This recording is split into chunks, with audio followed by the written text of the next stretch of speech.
मनरेगा का कॉन्सेप्ट गरीबों को अधिकार देने का कॉन्सेप्ट था। सोच ये थी कि हिंदुस्तान में जिसको भी काम की जरूरत हो वो डिमांड करके रिस्पेक्ट से उसे काम मिले। ये मनरेगा का कॉन्सेप्ट था।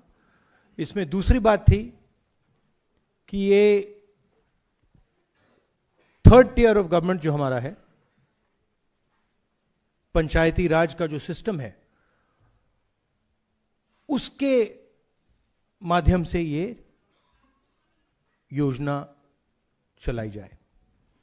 इसमें लोगों की आवाज थी, मजदूरों की आवाज थी, रिस्पेक्ट थी, और सबसे जरूरी अधिकार शब्द।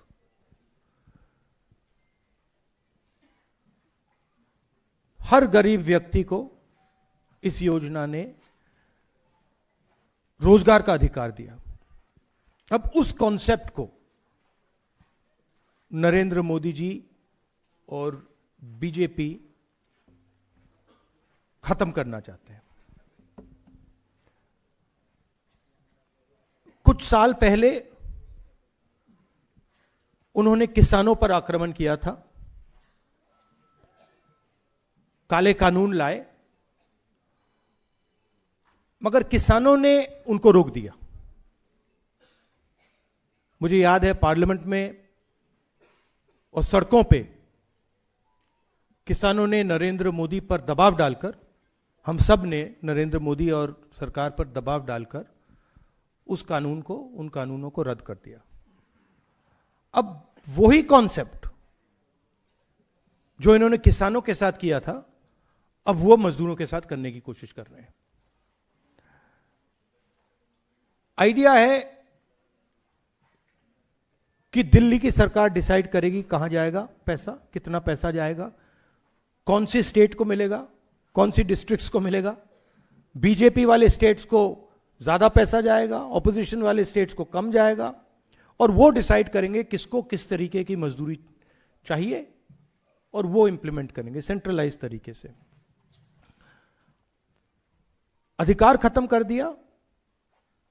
और मेन बात यह है कि जो पहले मजदूरों को मिलता था, अब वो ठेकेदारों को और ब्यूरोक्रेसी को मिलेगा।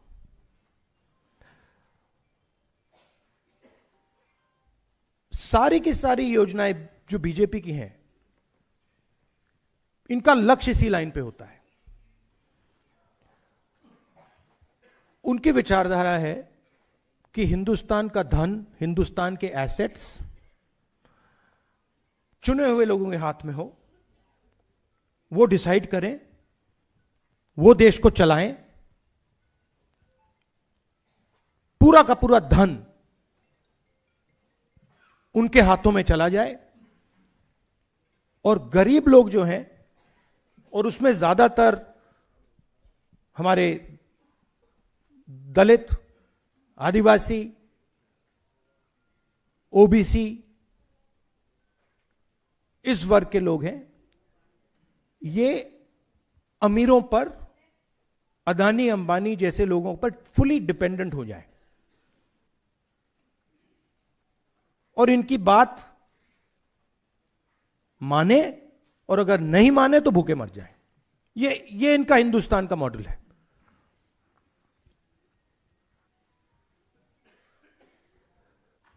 मैंने पिछले चुनाव में कहा कि ये संविधान पर आक्रमण कर रहे हैं। किसान बिल संविधान पर आक्रमण था, नोटबंदी, गलत जीएसटी, और अब ये, इसका नए लॉ का नाम क्या है, मैं नाम ही नहीं जानता इसका, क्या है, ग्राम जी क्या है, ग्राम जी पता नहीं क्या। हाँ, तो आइडिया यही है कि हमारा जो संविधान है उसे खत्म करो।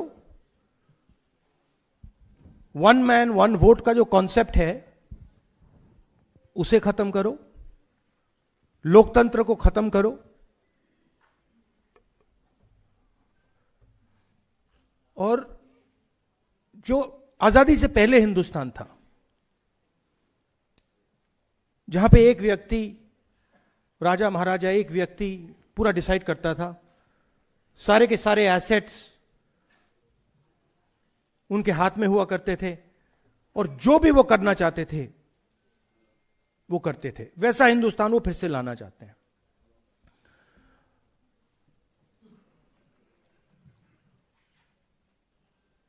और इनकी इंटेंशन रुकने की नहीं है, क्योंकि ये जो मॉडर्न इंडिया का स्ट्रक्चर है इसको ये बदलना चाहते हैं और तोड़ना चाहते हैं।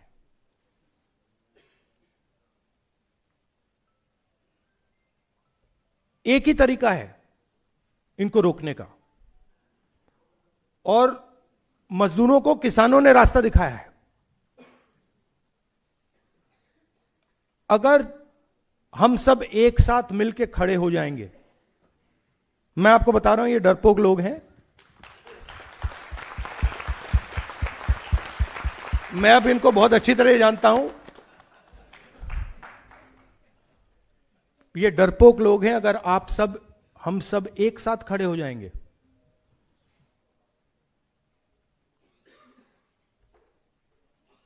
आप मनरेगा नाम देना चाहोगे या कोई और नाम देना चाहोगे? आप डिसाइड करोगे उस योजना का नाम क्या होगा, कैसे बनेगी, कहां चलेगी, कब तक चलेगी, कितने घंटे चलेगी। मगर ये मैंने कहा, मगर एक दूसरी बात ही कह देता हूं, अगर एक कमी है तो यूनिटी की कमी है।